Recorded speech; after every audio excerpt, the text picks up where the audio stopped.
about that today. So, all right, let's move on to defensive tackle. Matt Schneidman says they're keeping six: Kenny Clark, Devontae Wyatt, Carl Brooks, Kobe Wooden, Warren Brinson, and Nazir Stackhouse. I have no problem with them keeping those six. I kind of feel like there's a chance that either Kobe Wooden or Nazir Stackhouse would get cut and potentially try to move to the practice squad if of course you think you can get them over there. Now, if you think, hey, there's no chance both those guys are going to get picked up, I'm okay with them carrying six. We'll start with you here, Emilio. What do you think, man? If your all-world offensive lineman Travis Glover had to go up and block these guys, right?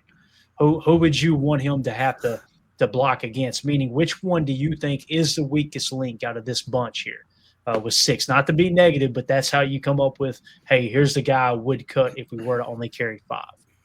Yeah, I think it's got to be Stackhouse. Starting with the fact that we ended up drafting Brinson, we brought in Stackhouse. He had a little bit of an up and down camp. Nothing wrong with that. He's got the size. Came from a big program. I just right now might not be working out, but being able to keep six, I would be totally fine with keeping Stackhouse. I think that you just have a nice rotation there. I just can't believe. I was doing it myself, and I'm pretty sure we were talking about it. But Kobe Wooden, potentially being on the bubble, not making the team. That was like a week ago, and at this point, I feel like there's no shot, in the world that he doesn't make it. And I just don't even realize how I was looking at it like that. But I'll take it. We got past that, and Brinson and Stackhouse is where your toss up is. I would just kind of have to lean on Stackhouse right now if I had to get rid of one of them. All right, go ahead, Tim. What do you think, Bo? Yeah, I would agree with that. That's a fair statement. We've got some time and effort and energy invested into Colby Wooden, and I think he's showed improvement in flashes over the last couple of years. So I think if it's between him and Stack, I think you put Stack on the practice squad. He's a UDFA. Could he get picked up? In theory, yes. Hopefully not. Hopefully he's there. But I feel good about this projections right here from Schneidman. Carl Brooks has had a great camp too. Yep. Another guy that's showed a lot of improvement. You really see Devontae Wyatt too, kind of stepping into his own, almost kind of assuming kind of another leadership role with that D-line group. So I feel good about that core with guys like Wooden, Brinson, and Stack hopefully coming off the practice squad, behind them. But I do think there's a chance. Like I said, I've seen it with my own eyes up close. They see something in Nas Stackhouse with this defensive line group. So I do believe there is a chance that he does indeed make the 53. Got it. We got some more breaking news here, Jacob, before we get your take on this defensive tackle spot. Tim, we got some breaking news. Tom Pelissero reports trade. The Vikings are sending defensive back Mekhi or Mackay, however you say. I think it's Mekhi Blackman to the Colts. Who? 2026 sixth round. I think it's Mackay Blackman. Wasn't he the one that tore his ACL like first play of the season last year? On my knee. Tim is so quick, man. I think he's got dude, what is going on? He's got AI or something connected to your all's brain, dude. What's left of it anyway. But Jacob, did you mark a comment in there since we're talking defensive tackle that the Bucs released somebody earlier today? Is that right? Tampa Bay? They did release the giant mammoth of no a man. Way. They 500 pounds. There we go. He was over there. He was my bull. Cheeseburger out of Florida, baby. Come on now. Yeah. Look at that guy right there, man. I don't know who his grandmama is, but I want to eat dinner at their house. You know what I'm saying? They know how to throw down. You talking about, could you imagine the cooking in that house? Afam says sign his ASAP.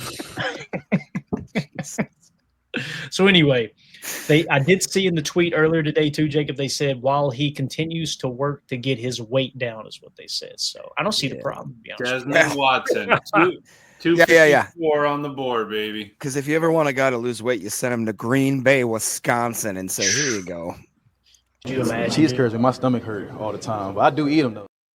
I'm telling you, Tim, how do you do it? I don't know. He's amazing. Go ahead, real Jake. quick. Sorry.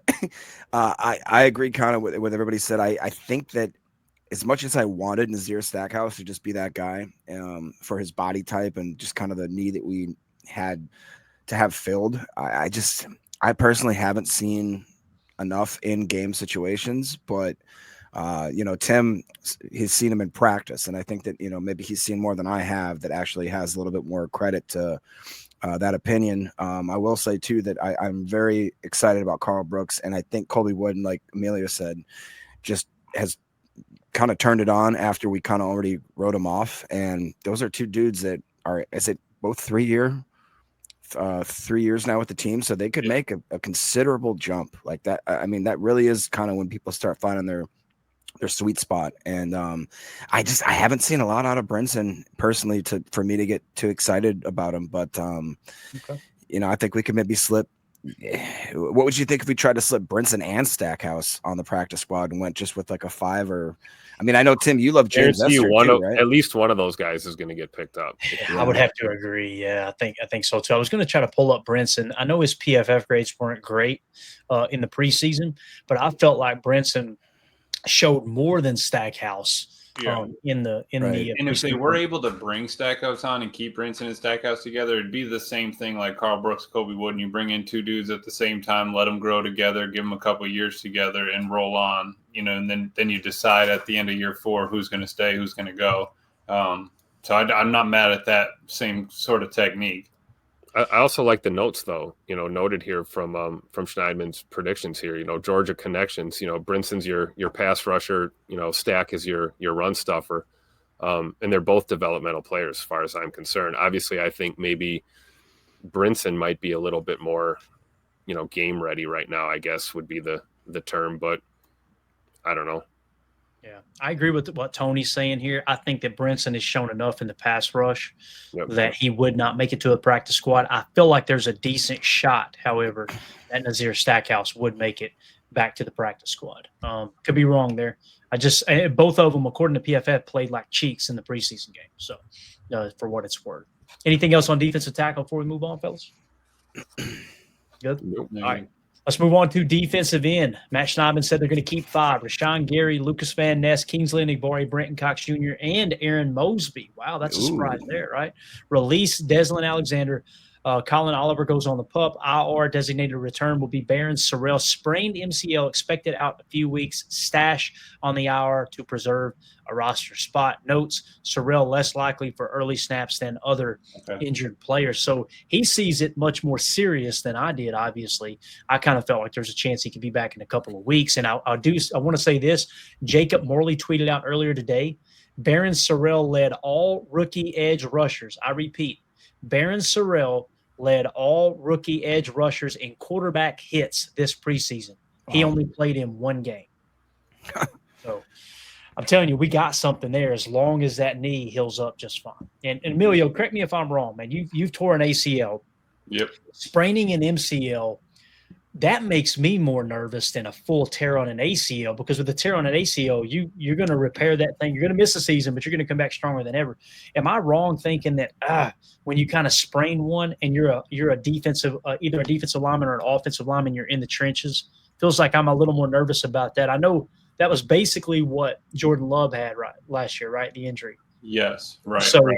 But he's that was what Kingsley Enagbare had the year before too. Correct? Was it really? Freaked out and thought it was bad, and then it turned out to be a sprain, and he came back pretty quick and strong. With no surgery too, Tim. No right? surgery, exactly. And if it were me, Barron Sorrell, probably you're obviously you're doing all the rehab you can the next 2-3 weeks, whatever. But you're throwing a brace on it. You're trying not to get rolled up on. You're trying to stay, engaged using all the muscles, getting full extension, all of that. But if you can avoid surgery, ideally, let the body heal itself and keep going. Mm-hmm. But knees can get kind of funny. As long as everything's still connected in there, I would say he's in good shape. Let's just heal it up, strengthen it back up, and keep moving. Mm-hmm. But looking at it, I see they flipped it. We had Colin Oliver on IR, and Barron Sorrell was going to sneak through on the squad, but keeping Colin Oliver at PUP actually helps us out, still leaving us with that other IR spot so I guess it would be Marshawn Lloyd and then Barron Sorrell. Gotcha. MD1, I know you're in here tonight, man. Here we go. Yeah, I've sprained. Let's see what he has to say here. Let's get a real doctor's opinion. Please. I've sprained my MCL. It's very painful and takes 4 to 6 weeks to feel decent. So there you go. that's right on par with what Matt Schneidman said. So good deal, man. Appreciate that information. What is this? Eric Sutherland says Emilio tore his ACL at Chuck E. Cheese. It depends. I mean, was I in the ball pit or going down the slide? I mean, what do you got, Eric? You're running away from it. So you're not... You think God never farted? Unbelievable. Eric got the comment of the night, though, no doubt about it. So, all right. I don't even know who's up. Let's keep talking about defensive end here. What else we got? Let me take over the conversation here real quick. Let's talk about Cox. All right. He's going to be, I believe, one of the best, probably third road. You're an amazing person. You know that, don't you? Come on, man. What are you talking about? That's my job. I sincerely, I'm not even joking. I really do think that he is going to open a lot of people's eyes this year, and it's going to be a name that's in a lot of announcers' mouths. And Thick. That's terrible. It's God. Okay, what is happening?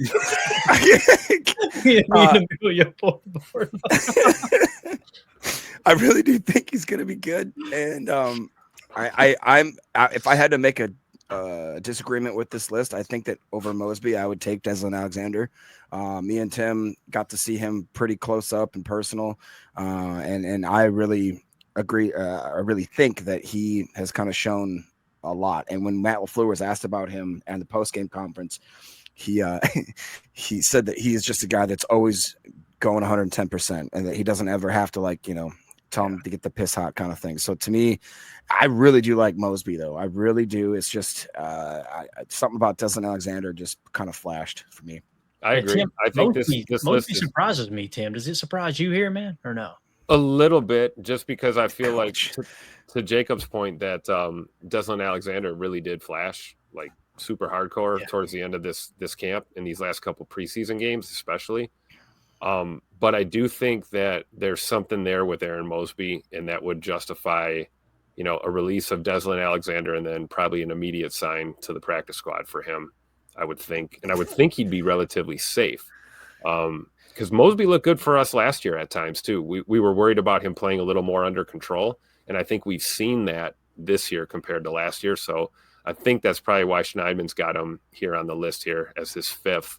And I would reluctantly agree with that. I think, there's an argument to keep Deslin Alexander on the team, but there's also an argument that Mosby deserves that last spot if, in fact, they do keep 5. Yeah, this Chet is foul. Just saying, real quick. How about the popcorn to get him? Well, I mean, you. All right. Anything else on defensive end? Are we good? Did you get all that out of your system, Jacob? Did you? I didn't do anything.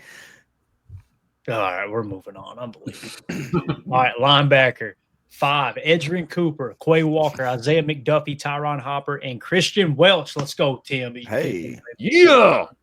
Released Iola, Christian Welch, Iola. Let's go. Isaiah Simmons, Jamin Johnson, Jared Bartlett. Release notes: Simmons athletic but underwhelming. I agree with that. Welch makes plays on defense/special teams, close calls. So, yeah, I love the fact that Christian Welch makes this roster. Emilio, I think you're up first this time, I believe. I could be wrong, but what do you think about these 5 right here, sir? Do you like it?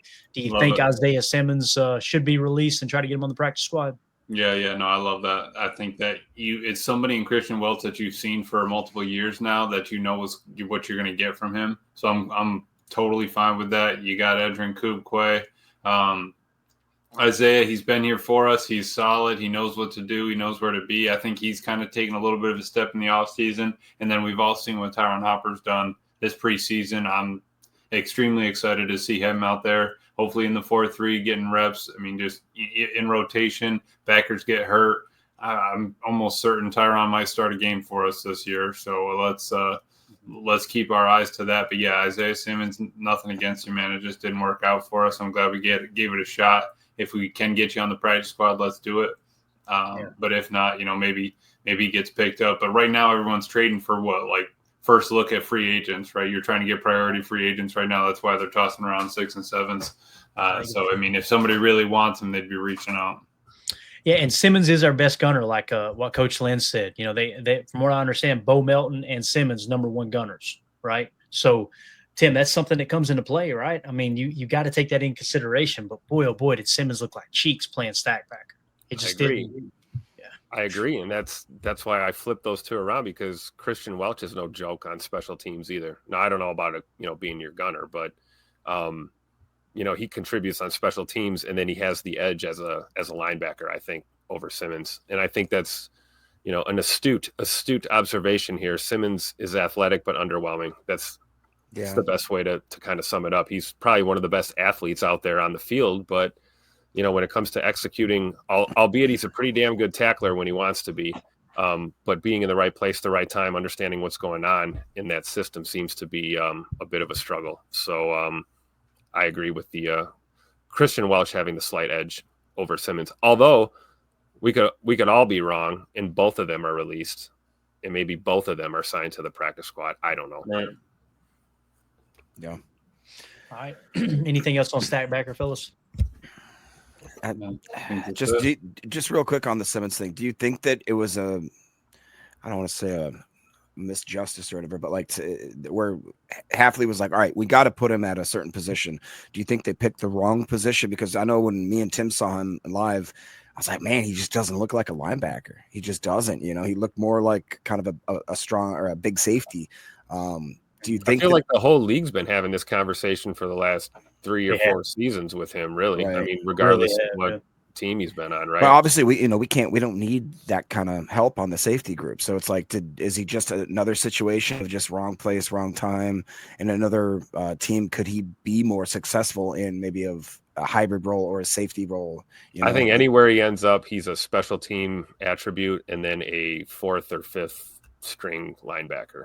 Yeah.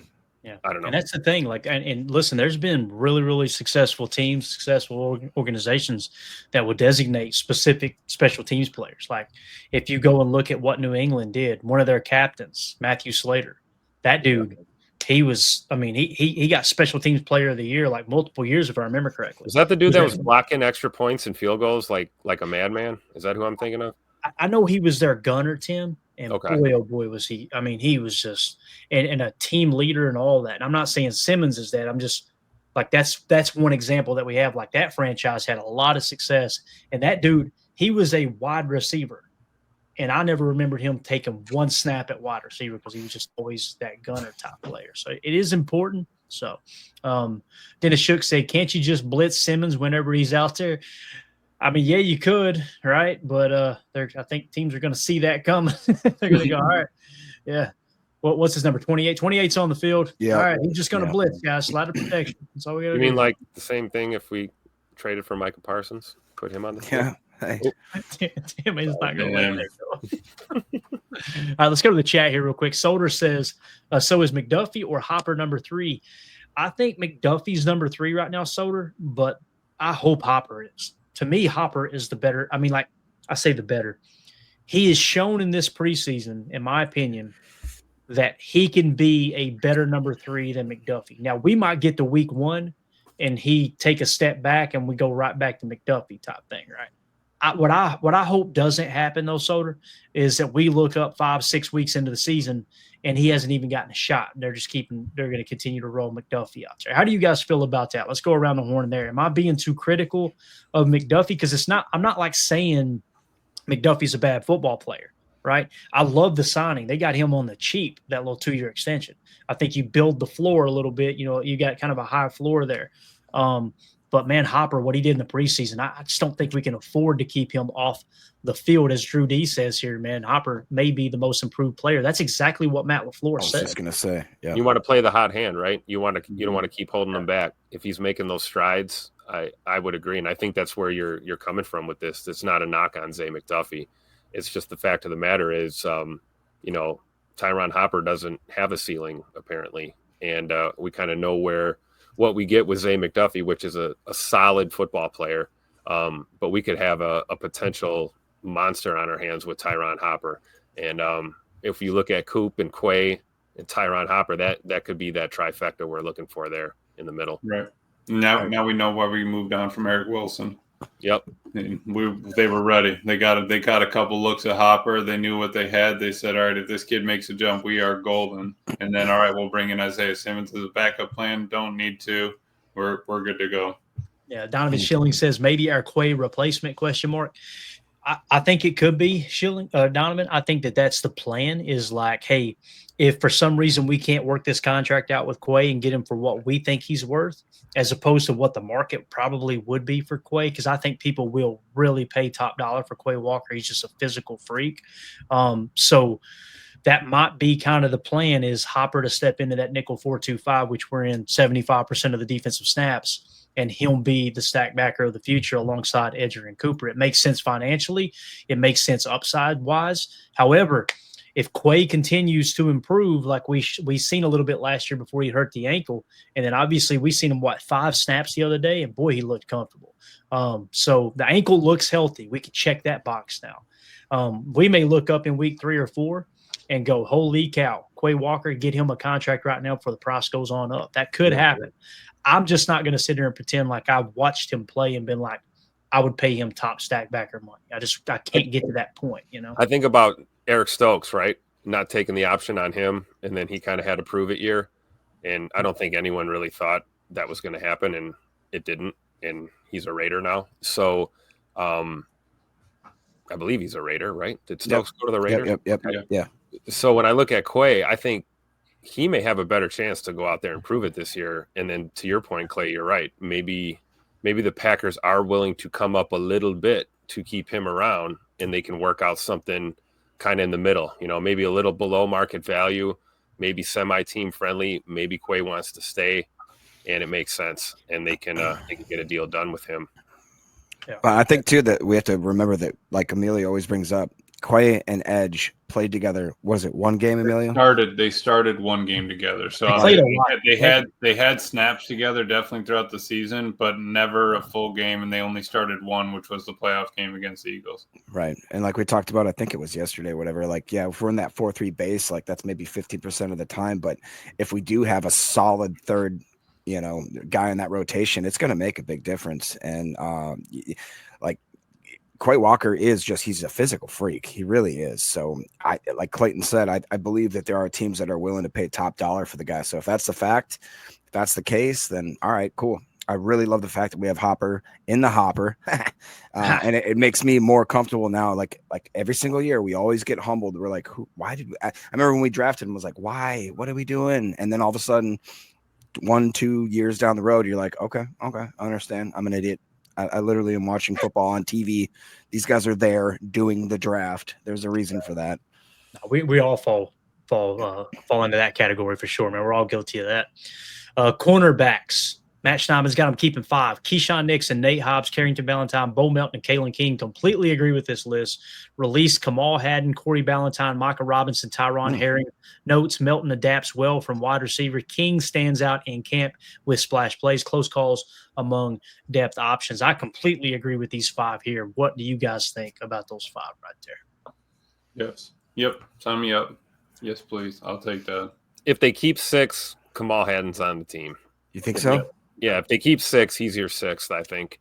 He played good against Seattle. Am I thinking right, Tim? Didn't he? Yeah, he did. Sure did. Yeah. Made a real strong case for himself in that last preseason game. But I think Schneidman's right. I think they might go with 5. But if they do go with 6, I think Kamal Haddon over Corey Ballantyne is probably your 6th. But I'm with you guys. I like this lineup here. I feel really good, especially considering the way Kalen King has played throughout camp and closed out the preseason too. So you feel good about this lineup. Yeah, right. And yes, ladies and gentlemen, Bo Melton is a freaking cornerback. I remember when we were all told that this was a joke. He's not going to make this team as a corner. He's not going to be able to be a corner.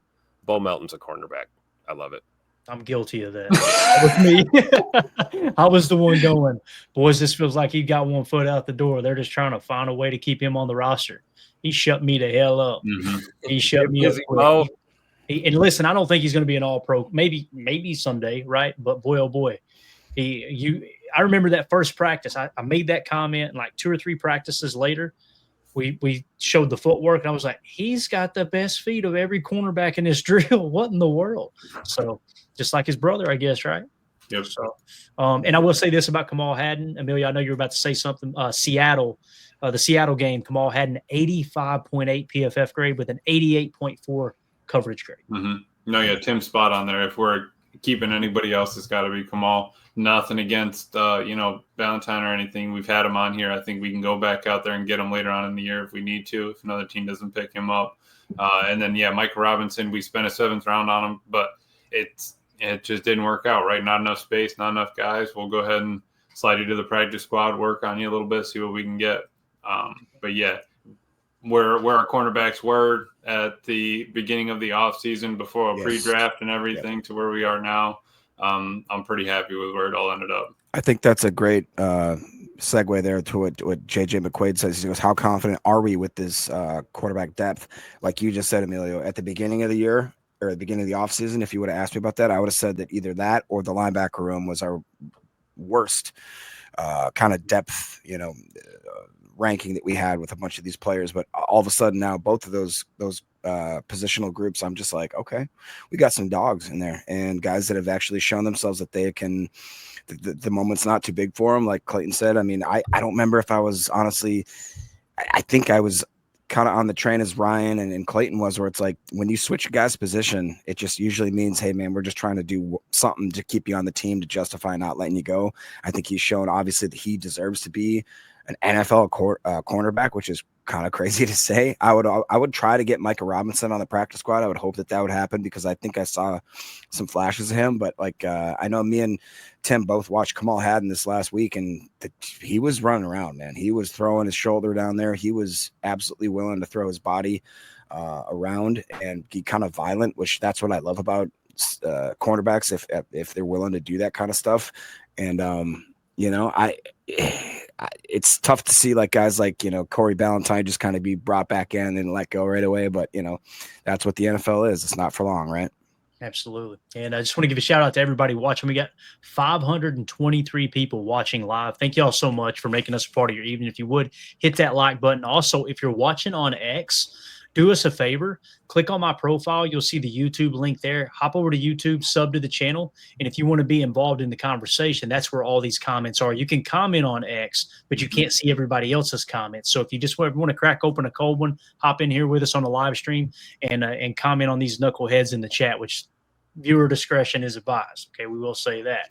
But just hop over to YouTube and make sure you subscribe and click that bell icon. So anything else on corner, boys? Anything at all? I know we had a couple of things marked here. Ron Sample says, is King better in coverage in the slot than Bullard? Yes. Yes, he is. But Bullard's better against the run.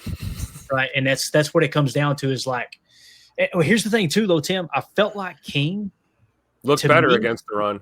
He played physical, right? Like I didn't expect him to look that physical, but I'm still going with the upside of Bullard in the slot. But I feel pretty darn good that you might not have to kick Nate Hobbs to the slot if Bullard gets a little banged up. You know what I mean? Or if a safety gets banged up and you got to throw Bullard back at safety, throw Kalen King in there, throw him to the fire. Let's see what he can do, man, because his coverage, he's improved a lot. And listen, we shouldn't be surprised about this, right, Emilio? Like, this is Jeff Hafley's specialty, right, is DBs. And then do you put that with Derek Ansley out there as well with the DB room? My God, man. Yeah, coming from a previous, first-round thought of a player, it's not like that talent completely left him. He just didn't have a good season that next year. Didn't get too good of a shot. We picked him up, gave him a chance. He's worked on it, right? Nothing happened last year, and he's playing like his life depends on it, like his job, his contract, all that. I mean, if you want to get out there and play football, you got to show up in the preseason. I think he's done that, and like you were saying, he's coming downhill. He's not afraid to stick his nose in there. Made a couple of tackles, breaking on the ball carrier. It's an improvement that I didn't see when we were worried about taking a corner in the draft. So I'm glad that he stepped up and really has shown out for the defense there. I completely agree. Ron Sample says King played the run like a madman last week. He really did, man. Looked very aggressive. Let's move on to safety. Schneidman has them keeping 5. Xavier McKinney, Evan Williams, Javon Bullard, Zane Anderson, and Katan Oladapo. I think that's spot on. The Zane Anderson one kind of catches me off guard a little bit. We haven't seen him at all, right? Like I almost kind of expected he got hurt. Right. I was almost he doesn't exist also. So almost expected him to not be healthy for week 1, but it sounds like Schneidman's got him on the 53, so maybe he's good to go. Tim, you've been down there in and around camp. Do you remember seeing Zane Anderson while you were at camp practice at all, man? Not since the the concussion or the knee injury. He had a knee injury or something in that first preseason game. I haven't seen much of him, no. But there's a great point, Coach Len. Is he an IR designation? And then KT Oladapo is there to fill in the gaps until he's back. Yeah, according to Schneidman, I mean, he doesn't mention he would go on AR. He's got him like this dude's going to be ready to roll, you know. And again, maybe I think if that's true, then this is great, right? This is our safety room, right? I don't think there's much of a debate. I mean, you know, keep your prayers up for Omar Brown dealing with what he's dealing with. You know, Jonathan Baldwin, Jalen Simpson. I don't think either of them, you know, surprised anyone this year. So I think those are your 5 for sure. Yeah, I agree. All right. Anybody else on safety? Anything at all? You know what it's got to be. So, come on now. I'm glad he's back. Get it done. Easy shooter. Don't get us. He was the best guy around. I love how Jacob's the one saying, "Be careful, don't get us in trouble." Yeah, you guys know I'm the professional here, right? Everybody. I like what you said there, Clayton. I think that this has got to be the top 5.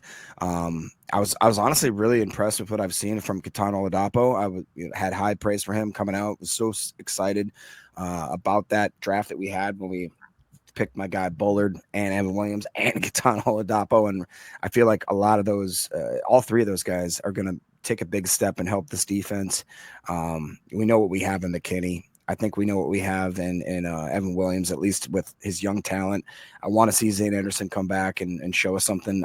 And my heart breaks for Omar Brown because I think that he was having himself a type of situation where it may have been like him or Zane. You know what I mean? They probably were fighting for that last position, but honestly, we've talked about it many times on this podcast. Hats off to Goody for transforming what was an absolute crap fest in the safety room from one year to the next. Just, gangster Goody, man. There you go. Grable 424 in the chat says, I'm wondering if Zane Anderson starts on IR. That injury sounded not great. I completely agree with you, Grable, until I seen this projection from Matt Schneidman. And maybe he overlooked it, right? Maybe he, oh, yeah, that's right. Zane probably will go on IR. And he just didn't put it in the information. But to me, this says a lot. Like, I feel like if it didn't slip through Matt Schneidman's mind, then he's probably got enough information to go, hey, this dude's going to be ready to go. He's going to be healthy for week 1. So, and like Tim said, that's great news. I don't want this to come across the wrong way. Zane Anderson played great last year in the limited time he played. He's also a good special teamer, if you guys remember. So, and not even week 1, could be week 2. As long as he's not out for the 4 weeks, you would still want him to be on that 53. Yes, great point. I just pulled up Paul Brettel had a write-up too. And he was talking about Zane Anderson working through the knee injury. Depending on the timeline, he could be an IR designated return candidate. So at this point, who knows? Got it. Biz 1987 said, you guys seem to have called most of the spots. Great job breaking everything down. Appreciate it, Biz. Now, we'll see if this is true tomorrow, right? As at 3 p.m. Central, the 53-man roster will be released. And here's the other thing, too, Biz. Keep in mind that initial 53 – usually within 24 hours, it gets shook up too, right? Like there's usually a cut or two. You pick someone else up. I remember when Micah Abernathy made the roster, and I was so excited. I was like, he freaking made it. Let's go. 6 hours later, he was cut, and they didn't even put him on a practice squad. I'm like, what happened? What's going on here? So, yeah, but appreciate the kind words there, Biz. Thank you so much, buddy. Ron Sample. Sorry. Ron Sample says Spoon didn't think Zane would be on the 53 due to injury. So there's 2 against 1 so far, right? So maybe we did originally have it right. Go ahead, Emilio. Sorry. No, I was just pulling up this one. Farva over here said they give 2 preseason IRs to return. I knew Jacob would laugh at that. You got a liter of cola over there? You got a liter of cola? I'm thinking Lloyd and Sorrell is where I was leaning. Do you have it? Does anybody else have it as Lloyd and Anderson, or is it? I'd go Sorrell for sure. Coming in, I thought Sorrell would be ready before week 4, but after hearing everybody chatting in here, like I said, MD1 talking about, it being 4 to 6 weeks, I think it's probably right. It probably will end up being Sorrell on the IR. Okay. So, I mean, like I said, we'll find out tomorrow, right? That's when we'll know. That's another answer we'll get tomorrow, Tim, is obviously if Sorrell doesn't go on IR tomorrow, then we know, all right, going to have him back sooner rather than later. Exactly. That'll be a really good indicator, I think. And obviously, with Watson being, on PUP, not counting against this is a good scenario for us for those 2 spots. So we'll see what happens.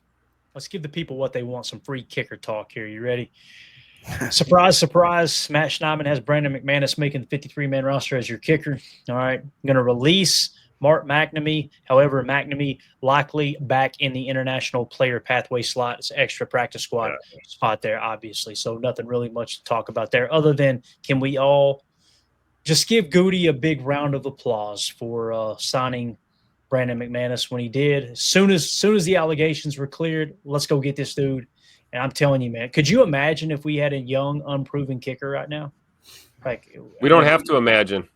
Got that. We can just think back to last year, right? Yeah, definitely. J. Cole says McManus is a no-brainer. We would agree. All right, moving along. Daniel Whelan, obviously going to be your punter, long snapper, Matt Orzik. Heard some people bashing Matt Orzik the other day. Tim, did you see something in camp to go, he's not a good snapper? I just haven't. Long snapper snaps the ball 3 inches to the left or right, and everybody freaks out. So I don't know. I've never seen, Danny Whelan have any trouble handling, a snap and hold or a snap for a punt from him. Even a couple that were high. We remember last year he went up and grabbed one. Guys make mistakes. I do think that it wouldn't be crazy to think that there might be some competition in the near future at that position, but I think we're all right with Matt Orzik right now. Yeah, 2-0 for this says, I bash Matt Orzik. Daniel Whelan has saved his job. Listen, that's a fair point. How many times have we see 6'5" Daniel Whelan go up and grab that ball? Yeah, that's what I'm saying. That so maybe he's right. It's yeah. basically on Whelan. Yeah, right. It's a good point. So, another guy that's just an unsung hero on this team, man. Whelan has been so damn good. What did you think? You get to see him punt in person, right? Jacob, down there at the preseason game, Daniel Whelan? I honestly was very impressed. Like you talk about how the impact sound it makes when an NFL punter, and especially him, it was kind of shocking. And like I talked about last night, the wind really whips around in Lambeau more than I thought it did, just from watching it on TV. And he seemed to not only just have kind of no fear, like like nothing's too big for him. He just kind of everything is even keel, never gets nervous. But Matt LaFleur was talking about how he just he's one of those guys that like he was so good originally, and now he's kind of honing his game, and now he's working on that directional punting. Like he always had that crazy big leg, right? But now it's like he can put it on a freaking dime. Like if they were to have like I'd love to see if I could make a suggestion for like the Packers family night type thing, do a punter net. You know what I mean? Like they do the net for the quarterbacks, do that with the punters too. I bet you that we'd have some fun watching him kick into a very limited area, because it just seems like he's getting more and more honed in. Yeah, they used to have the coffin corner drills, right, Yeah. Jacob? Right. Madden 05 or 22. Oh, yeah. That soundtrack slapping, dude. Oh, man. Just drop it. And Packers actually put up a 3-minute video of Whelan. I think he was mic'd up for the game. So I have to check that out after we get off. Don't quote me exactly, but I believe Danny Whelan averaged nearly 60 yards a punt. It was well over 50 yards a punt, I think. Yeah, it was 6 of them for like 345 yards, with the longest of 67. Yep. And we basically had 10 extra punt yards than their punter for each one of his punts. So I mean, we're cruising. Love it. So Matt Schneidman's practice squad predictions as we wrap up. He said Elgersma, Clifford. So he's saying they're going to keep both quarterbacks. Abanaconda and Amar Johnson. I like keeping both those guys. Hardman, Nair, Hicks, Sims, Smith, Trey Hill, Esther, Simmons, Haddon, Robinson, Ballantyne, Baldwin, and McNamee. Don't really have any arguments there. I do. What you got? I do. Swap Nair or Hardman for my boy Will Shepherd. Tim is falling in love with Will Shepherd like I did Rudy Ford Day here. I love it, man. Absolutely love it. Put your foot down. You might as well make the case right now, Tim. We only got 12 hours till they decide. Put it on the damn ticker right now. Rookie of the year, Will Shepherd. I'd have to say I don't think Nicole Hardman makes a practice squad with how many teams are wide receiver needy right now. Okay. There's a few different ones that could use a third and a fourth and a fifth. I don't feel like he's going to make it. Go ahead, Tim. What you going to say, Bob? Oh no, you mean you'll make it, but he'll get picked up, is what you're saying. Oh yeah. He wouldn't last long on our practice squad. I think there's some truth to that. But yes, like Jay Cole's talking about, dude, the Vikings are reaching out to see if they can get freaking Adam Thielen back, 35-year-old Adam Thielen. Like, why would you not try to take a shot at a guy like McCole, isn't he still like 27 or 28 or something like that? I think McCole turns 28 this year. Yeah. Something like that. But, yeah, Will Shepard for the practice squad. You heard it from a fan. Let's go. Heard it from a fan right here. All right. That's it, guys. I think we're done. If there's anything else y'all want to hit on, listen, if you're watching this later, let us know what you think about the 53 before it drops. Hit us in the comments. Let us know who you think will make it, maybe one or two that we got wrong here. What did you disagree with Matt Schneidman on his projections? Let us know in the comments. Also, if you want to support what we do here at PTA, the best way to do so is join our Patreon group, patreon.com/Packer Fan Total Access. $3 get you access to everything on the site. We also do random giveaways just to give back to those who are supporting the channel. We'll have another autograph Lucas Van Ness rookie card coming up here real soon for a giveaway. Also looking for Travis Stace. You won the autograph Lucas Van Ness rookie card here from the giveaway last week. So appreciate everybody supporting us over there on Patreon. If you're not familiar with Patreon, hey, I don't want to sign up for something. You're being a boomer like me. I don't need another website. All right.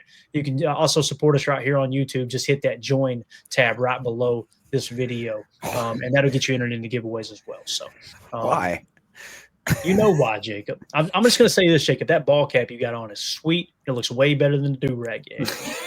I'm going to bring the do-rag back. I'm going to Jake Kummerow it all season. It's going to be awesome. Real quick, too, Biz1987 says, you guys doing a community pick'em or a fantasy league this year?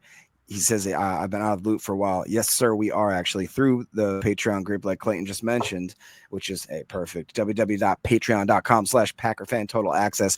The initial fantasy group is already filled, but I believe there was an overflow. And if there's still room, you should go there and check it out, and we'll get you in there. When is the draft, Jacob? When is your draft? Our draft is going to be August 30th, this upcoming Saturday, which happens to be my birthday, so it's going to be great. How old are you? 53? 50? Hey. I'm going to be 38. Oh, man. Getting old. That back starting to hurt yet? It's been hurting. There you go. That's what happens when you're at the office. So what we may do Saturday then, since we don't have a whole lot going on, right?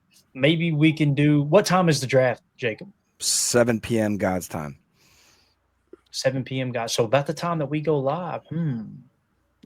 I wonder if we could just do live look-ins on the draft, how it's going. Do you think we could pull that off? Because you probably won't be on the show while you're doing a live draft, right? I mean, I could draft with my eyes closed, but, you know. Where did you finish last year in your fantasy league? I won last year, actually. Well, one of three. So. Playoffs? There was only three owners? Is that what you're saying? No. Oh, we're going to give him some. Yeah, so that would be cool if we could just get some live, maybe a live look in on the draft there. Because I do like the draft aspect of the fantasy league. So, all right. Emilio, anything else? You got the floor, sir. You said you wanted to promote something that was near and dear to your heart. What was that?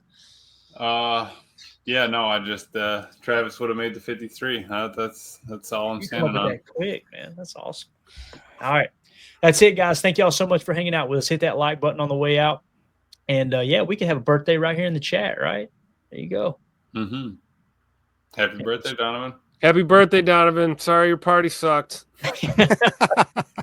All right, everybody have a great night. We'll see you tomorrow at 6:30 p.m. Central Time for PTA Live. We'll have the initial 53-man roster. Jacob, this is your fault. Comments like this is your fault. I'm not even going to do the normal. No, don't say a word. We're out. Here we go. We're out. Bye, guys.